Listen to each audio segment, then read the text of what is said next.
अस्सलाम वालेकुम dear students. आज हमारा बायोकेमिस्ट्री का थर्ड लेक्चर है और आज हमने जो टॉपिक डिस्कस करना है वो हमारे पास लिपिड है। जिस तरह हमने कार्बोहाइड्रेट की बात की थी ना, कार्बोहाइड्रेट एक आपके पास एक बायोलॉजिकल मॉलिक्यूल है जो हमारी बॉडी के अंदर पाया जाता है। इसी तरह जो लिपिड है ये भी हमारे पास एक बायोलॉजिकल मॉलिक्यूल है और इसकी अपनी इम्पोर्टेंस है। अब देखें, हम जो डेली बेसिस पे जो फूड खा रहे हैं उसमें लिपिड लाजमी हमारी फूड का हिस्सा होता है। ठीक हो गया। जिस तरह हम अंडा खाते हैं, अंडे के अंदर जो जर्दी होती है वो लिपिड है। हम दूध पीते हैं, दूध के अंदर जो फ़ैट होती है वो लिपिड है। दुनिया में सबसे ज़्यादा पाया जाने वाला जो लिपिड है वो फ़ैट ही है। अच्छा, उसके बाद ये हम ऑयल अपने घरों में यूज़ करते हैं, हम घी यूज़ करते हैं जिसके बगैर हम खाना पका ही नहीं सकते। तो ये घी और ऑयल सारे क्या हैं? ये लिपिड्स हैं। अब देखें, लिपिड्स हमारे लिए एक और तरह से भी इम्पोर्टेंट है क्योंकि ये हमारे लिए एनर्जी का सोर्स हैं। हमारी बॉडी को लिपिड से एनर्जी मिलती है। लेकिन ये वाले जो लिपिड्स हैं ये कार्बोहाइड्रेट्स और प्रोटीन की निस्बत ज़्यादा इम्पोर्टेंट है। क्यों इम्पोर्टेंट है? क्योंकि कार्बोहाइड्रेट्स और प्रोटीन्स की निस्बत लिपिड से हमें डबल अमाउंट ऑफ एनर्जी मिलती है। अब हम यहाँ पे भी ये देखेंगे कि लिपिड से हमें डबल अमाउंट ऑफ एनर्जी क्यों मिल रही है। तो इसके पीछे एक रीज़न है। इसके पीछे एक ना बॉन्ड होता है जिसको हम कहते हैं CH बॉन्ड। तो CH bond is a source of energy होता है। तो कार्बोहाइड्रेट्स और प्रोटीन में CH बॉन्ड कम होते हैं लेकिन लिपिड में CH बॉन्ड बहुत ज़्यादा होते हैं, जिस वजह से लिपिड्स में डबल अमाउंट ऑफ एनर्जी मौजूद होती है। जिस तरह हमने कार्बोहाइड्रेट्स में बात की कि अगर आपके पास 1 ग्राम कार्बोहाइड्रेट हो तो उसमें से 4 कैलोरी एनर्जी निकलती है। लेकिन अगर आपके पास 1 ग्राम लिपिड हो तो उसमें से 8 कैलोरी एनर्जी निकलेगी। इसलिए जब हम वो एक घी वाला पराठा खा लें तो हमें फ़ौरन गर्मी लगना शुरू हो जाती है। तो इसका क्या मतलब है? उस घी के अंदर एनर्जी बहुत ज़्यादा जो आपकी बॉडी को मिली है और आपकी बॉडी में गर्मी स्टार्ट हो गया। चले हम अपना जो लिपिड वाला टॉपिक है इसको स्टार्ट करते हैं। तो अब देखें, लिपिड जो लफ्ज़ है ना वो लिपो से निकला है और लिपो का मतलब ही फ़ैट होता है। इसलिए हम लिपिड्स को ज़्यादा जो वर्ड यूज़ करते हैं लिपिड्स के लिए वो फ़ैट का ही यूज़ करते हैं। उसके बाद लिपिड्स की हमारे पास डेफिनेशन है कि लिपिड्स हमारे पास क्या हैं? ऑर्गेनिक कंपाउंड्स हैं रिलेटेड टू फैटी एसिड्स। कि ये वाले जो लिपिड्स हैं ये ऐसे कंपाउंड्स होंगे जिनके अंदर ना एक चीज़ लाजमी होनी है और वो चीज़ है फैटी एसिड। और ये अभी हम इसी लेक्चर में डिस्कस करेंगे कि फैटी एसिड क्या होता है। तो फैटी एसिड भी हमारे पास एक ऑर्गेनिक कंपाउंड कह लें या एक ऑर्गेनिक मॉलिक्यूल कह लें। तो ये वाले जो फैटी एसिड्स हैं ये लिपिड्स के अंदर लाजमी मौजूद होंगे। कोई भी लिपिड फैटी एसिड के बगैर नहीं होता। अच्छा, उसके बाद हमारे पास लिपिड्स की एग्जांपल्स हैं कि हमारी जो रोज़मर्रा ज़िंदगी में कौन कौन से लिपिड्स पाए जाते हैं जिनसे हमारा वास्ता पड़ता है। तो ये देखिए हमारे पास फ़ैट्स हैं और फ़ैट देखें मोस्ट कॉमन लिपिड है। दुनिया में सबसे ज़्यादा पाया जाने वाला जो लिपिड है वो फ़ैट है। उसके बाद देखें ऑयल्स हैं, वैक्सीज होते हैं, स्टीरॉयड्स होते हैं। तो ये सारे हमारे लिपिड्स की ये एग्जांपल्स हैं। अच्छा, इसके बाद हम आ जाते हैं लिपिड्स की प्रॉपर्टीज़ के ऊपर कि हमारे जो लिपिड्स हैं इनकी कौन कौन सी खसूसियात होती हैं, प्रॉपर्टीज़ कौन सी हैं। इनसॉल्युबल इन वाटर, ये देखें इसकी पहली प्रॉपर्टी है ये पानी में हल ही नहीं होते।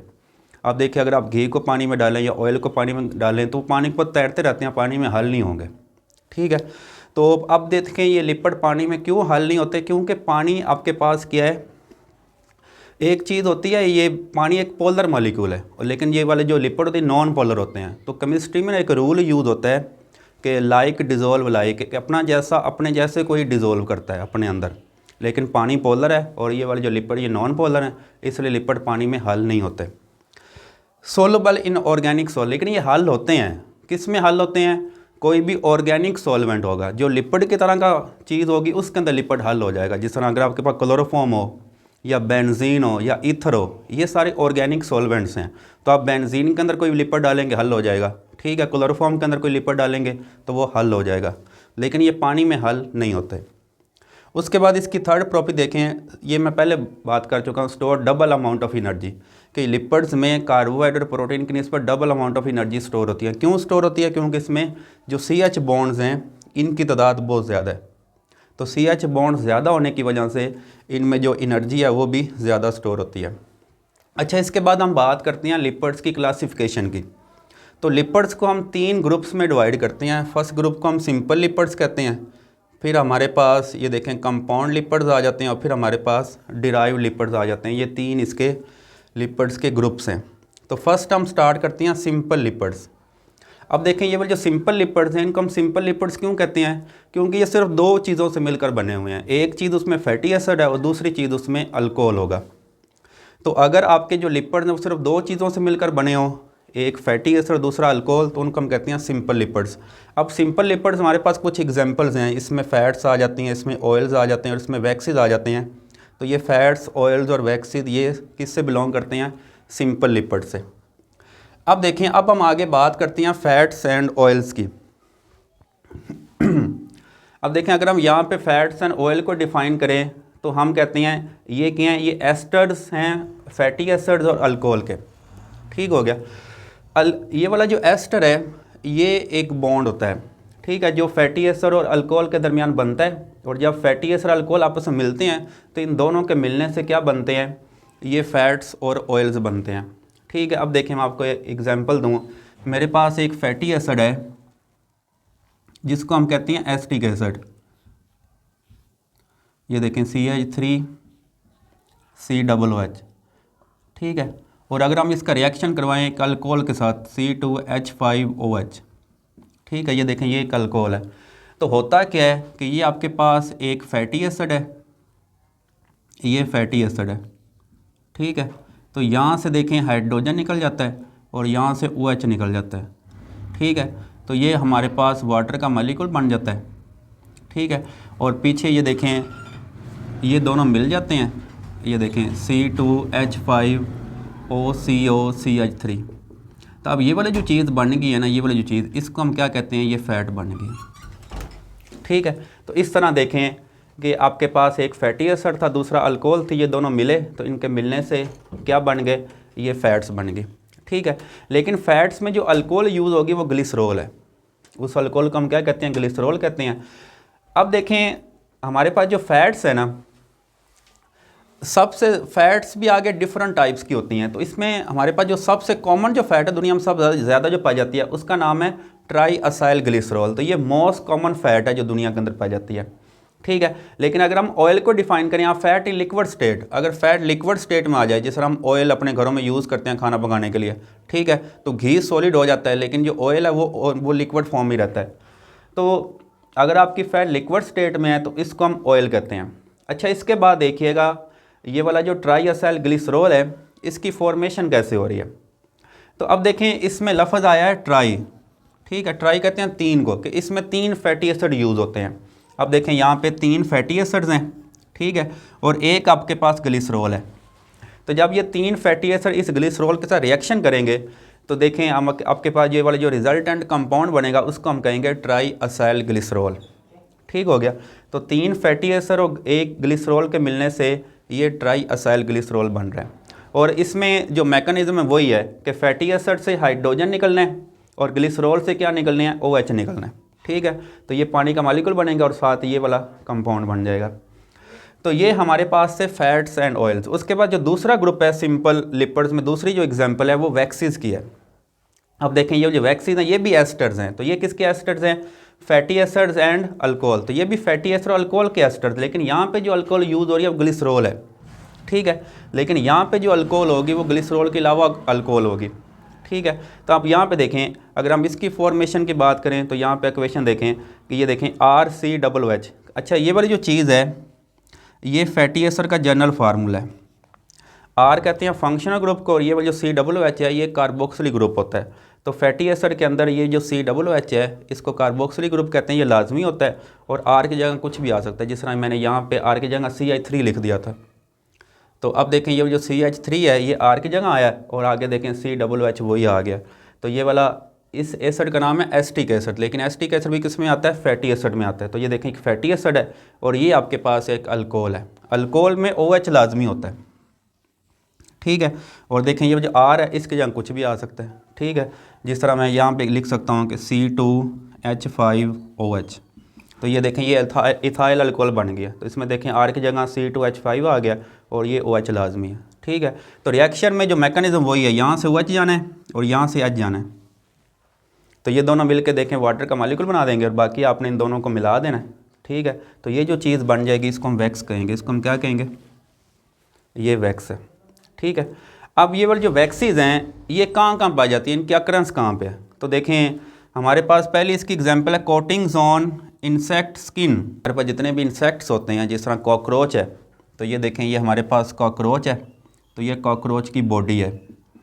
तो कॉकरोच की बॉडी के ऊपर ना ये देखें ये एक आउटर लेयर होती है, ये भी देखें ये एक आउटर लेयर है और ये लेयर लिपिड की बनी हुई है। और ये कौन सा लिपिड है? ये वैक्स है, ठीक है।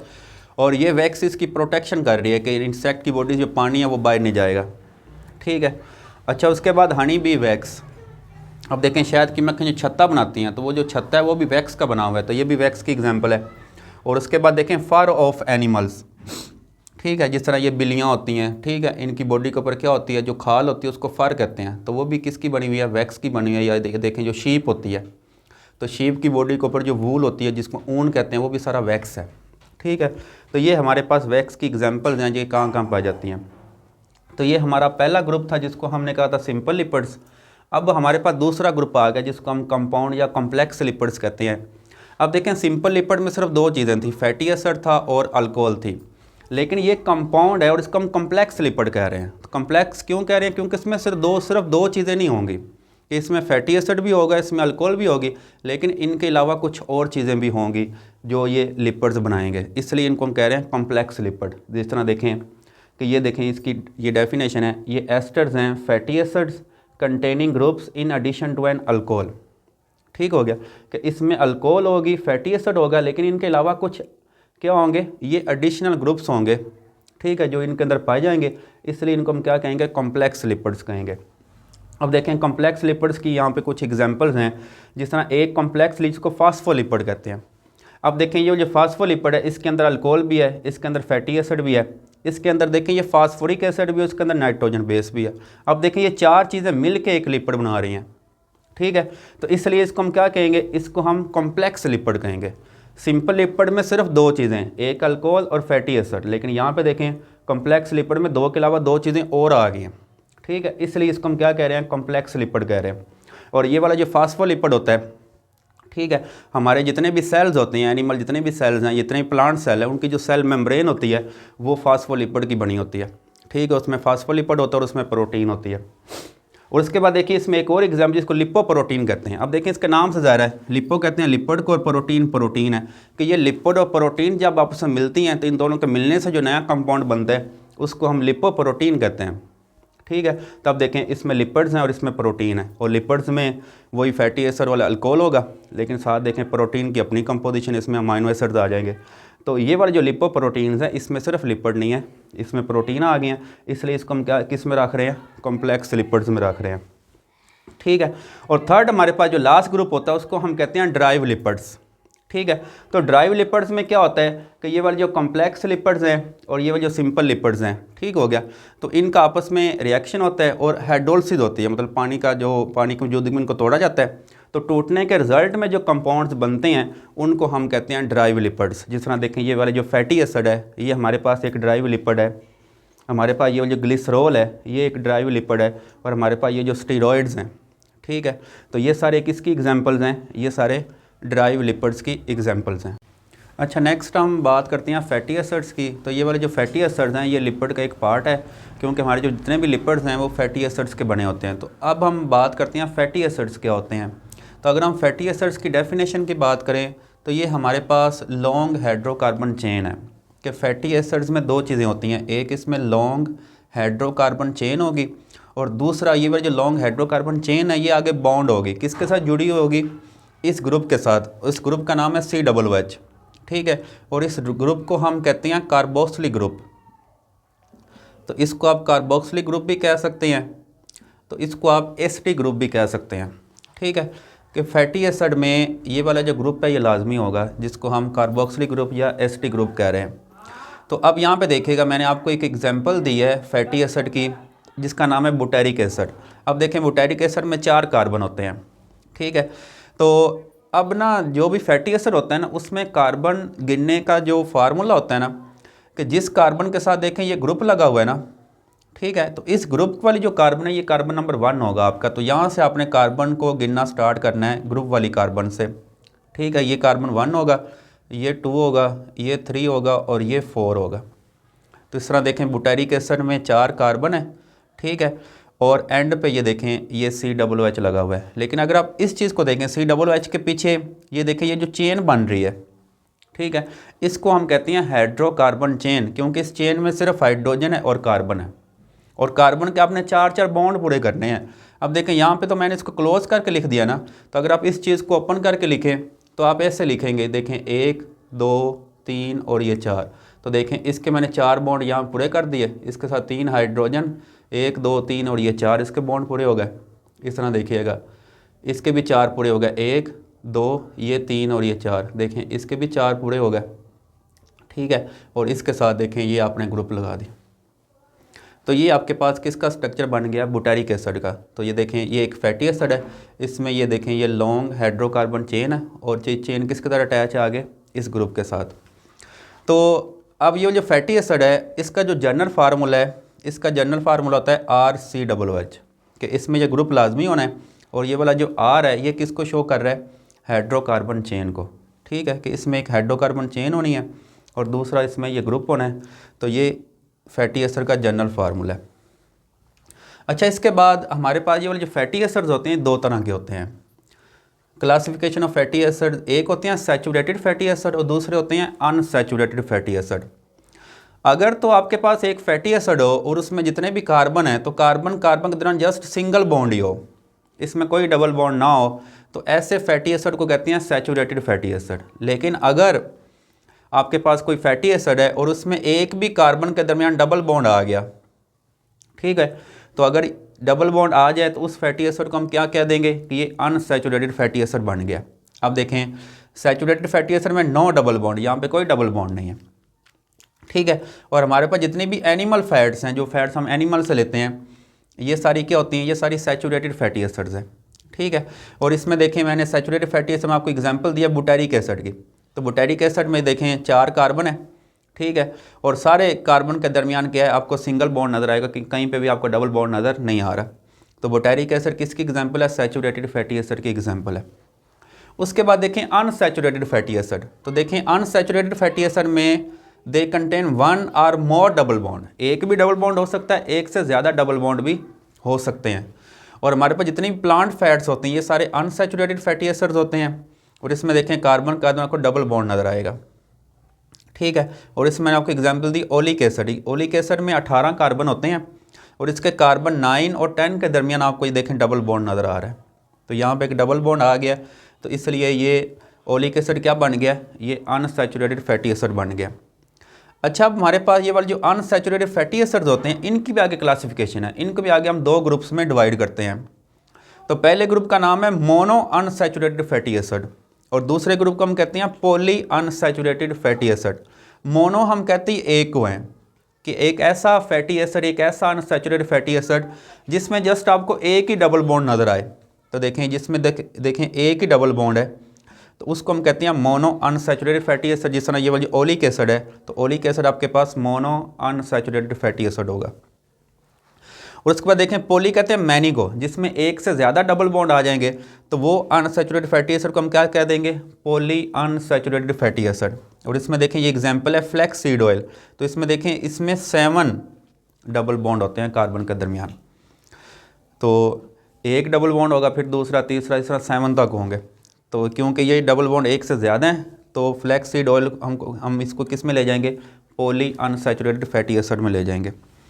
अच्छा, उसके बाद एंड पे हमारे पास जो लिपिड्स हैं इनके फंक्शंस हमने डिस्कस करने हैं कि ये लिपिड हमारे लिए कैसे इंपॉर्टेंट हैं, हमारी बॉडी में क्या क्या काम कर रहे हैं। तो पहला इनका काम है ये सोर्स ऑफ एनर्जी है, ये हम पहले ही बात कर चुके हैं कि लिपिड्स हमारे लिए एनर्जी का सोर्स हैं, क्योंकि लिपिड के अंदर CH बॉन्ड ज़्यादा हैं और CH बॉन्ड होता ही एनर्जी का सोर्स है, जैसे CH बॉन्ड टूटता है उससे आपको एनर्जी मिलती है। और दूसरा इसका फंक्शन क्या, carrier of fat soluble vitamins. अब देखिए हमारी बॉडी के अंदर जो विटामिन्स हैं, विटामिन 2 तरह के होते हैं, एक वाटर सोलबल होते हैं और दूसरे फैट सोलबल है। तो जो फैट सोलबल विटामिन जो फैट में सोलबल हो जाते हैं, फैट में हल हो जाते हैं, तो उनको फैट्स अपने साथ आसानी से ले जा सकती हैं। और तीसरा देखिएगा डाइटरी लिपिड्स, डाइटरी लिपिड जो अपने खाने में जो खा रहे हैं उनको हम डाइटरी लिपिड्स कहते हैं। तो ये डाइटरी लिपिड्स हमारी बॉडी में जाके क्या करते हैं, डिक्रीज गैस्ट्रिक मोटिलिटी। तो हमारा ये वाला जो स्टमक होता है ना, तो स्टमक के अंदर वो गैस्ट्रिक जूस पैदा होता है, गैस्ट्रिक जूस आगे चीज़ों को क्या करता है, उसको डिज़ोल्व करता है, उसको डाइजेस्ट करता है। तो लेकिन ये वाला जो लिपिड्स होते हैं ना, जिनको हम डाइटरी लिपिड्स कह रहे हैं, ये आपकी गैस्ट्रिक मोटिलिटी को कम करते हैं। ठीक है, उसकी मूवमेंट जो स्टमक है उसको कम करते हैं। जब आपके स्टमक की मूवमेंट कम हो जाएगी तो आपकी बॉडी में डाइजेशन का जो अमल है वो रुक जाएगा, वो कम हो जाएगा। ठीक है, इसलिए उस बंदे को फिर जो दोबारा आप कह सकते हैं जो भूख लगेगी वो बड़ी देर बाद लगेगी, तो उसको भूख फील नहीं होगी। तो डाइटरी लिपिड्स हमारी बॉडी में गैस्ट्रिक मोटिलिटी कम कर रहे हैं और इससे आपको जो भूख है वो फील नहीं होगी।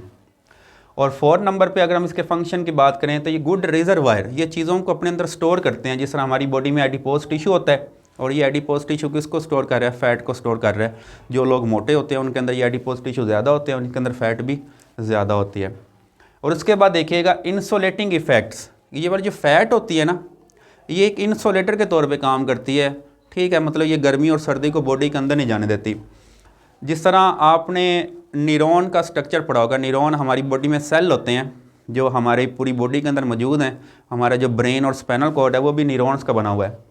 तो हमारे जो न्यूरॉन्स होते हैं, ठीक है, फ़र्ज़ करें ये हमारा न्यूरॉन है, तो हमारे न्यूरॉन के इर्द गिर्द ना इस तरह एक मेलन शीथ होती है, इसके इर्द की प्रोटेक्टिव कवरिंग होती है। ठीक है, और इसको हम कहते हैं ये मेलन शीथ है। तो ये वाला जो मेलन है, ये मेलन एक लिपिड है। तो ये यहाँ पे ये वाली जो मेलन जो एक लिपिड है, ये इंसुलेशन का काम कर रहा है। ठीक है, कि वो जो नर्व इम्पल्स गुजरती है वो फिर मेलन शीथ से नहीं गुजर सकती, इसलिए जो नर्व इम्पल्स है वो न्यूरॉन के अंदर जब गुजरती है वो सीधे नहीं गुजरेगी, वो जंप लगा के गुजरती है। तो ये इंसुलेशन का काम कर रही है। और उसके बाद देखिएगा इंटेग्रल फ़ैट, कि कुछ फ़ैट ऐसी हैं जो आपकी बॉडी का लाजमी हिस्सा होती हैं। जिस तरह ये फास्फोलिपिड्स होते हैं, तो ये हमारे प्रोटोप्लाज्म के अंदर हमारा जो सेल है, हमारी जो सेल मेम्ब्रेन है, तो वो लिपिड्स की बनी हुई है। तो ये वाली जो सेल मेम्ब्रेन है उसमें फास्फोलिपिड होते हैं, और फास्फोलिपिड सेल मेम्ब्रेन का इंटेग्रल पार्ट है, लाजमी हिस्सा है उसका। और लास्ट पे प्रीकर्सर, तो ये वाले हमारे जो लिपिड्स हैं ये प्रीकर्सर के तौर पे भी काम करते हैं। प्रीकर्सर आप उन चीज़ों कहते हैं जिनसे आगे चीज़ें बनती हैं। ठीक है, जिस तरह देखें ये जो कोलेस्ट्रॉल है, तो कोलेस्ट्रॉल हमारे पास एक लिपिड है, लेकिन यहाँ पे प्रीकर्सर का काम करता है, क्योंकि कोलेस्ट्रॉल से आगे स्टीरॉयड हार्मोन्स बनते हैं। ठीक है, तो ये हमारे पास सारे जो लिपिड्स हैं उसके फंक्शन थे। तो आज हमने जो लिपिड्स के बारे में डिस्कस किया, इसको हम थोड़ा सा ओवरव्यू कर लेते हैं हमारे लेक्चर का। आज हमारा जो लेक्चर था वो लिपिड्स के ऊपर था। तो सबसे पहले हमने लिपिड्स को डिफ़ाइन किया कि लिपिड्स एक ऑर्गेनिक कंपाउंड होता है और उसके अंदर एक चीज़ लाजमी होती है जिसको हम फैटी एसिड कहते हैं। और फिर हमने लिपिड्स को क्लासीफाई किया कि लिपिड्स को हम 3 ग्रुप्स में डिवाइड करते हैं। फर्स्ट को हम सिंपल लिपिड कहते हैं, फिर कंपाउंड लिपिड आ जाते हैं, फिर ड्राइव लिपिड आ जाते हैं। तो सिंपल लिपिड में सिर्फ 2 चीज़ें होती हैं, एक अल्कोहल होती है, दूसरा फैटी एसिड होता है। और हमारे पास जो कंपाउंड लिपिड्स होते हैं इसमें 2 के अलावा और चीज़ें भी होती हैं। जिस तरह फास्फोलिपिड है तो उसमें नाइट्रोजन बेस आ गई थी, उसमें फास्फोरिक एसिड आ गया था, उसमें फैटी एसिड भी है और उसमें अल्कोहल भी है। ठीक, ड्राइव लिपिड्स हैं। उसके बाद हम आ गए थे फैटी एसिड्स पे। तो फैटी एसिड्स को हमने डिफ़ाइन किया था कि ये जो फैटी एसिड्स में 2 चीज़ें होती हैं, एक हाइड्रोकार्बन चेन है और दूसरा इसमें एक ग्रुप लाजमी होता है जिसको हम कहते हैं कार्बोक्सिलिक ग्रुप, जिसका फार्मूला होता है COOH। और उसके बाद हमने ये वाला जो फैटी एसिड है इसको क्लासीफाई किया कि फैटी एसिड 2 तरह का होता है। एक हम सैचुरेटेड कहते हैं, सैचुरेटेड फैटी एसिड में कार्बन कार्बन का सिंगल बॉन्ड होता है, लेकिन जो अनसैचुरेटेड फैटी एसिड होते हैं इसमें कार्बन कार्बन के दरमियान एक या एक से ज़्यादा डबल बॉन्ड आ सकते हैं। और फिर हम एंड पे जो लिपिड्स थी उसकी इंपॉर्टेंस पे आ गए, तो उसके फंक्शंस पे आ गए कि हमारी बॉडी में क्या क्या रोल प्ले कर रहे थे। तो ये हमारा आज का लेक्चर था। मिलते हैं नेक्स्ट लेक्चर से। अपना बहुत सारा ख्याल रखिएगा। अल्लाह हाफिज़।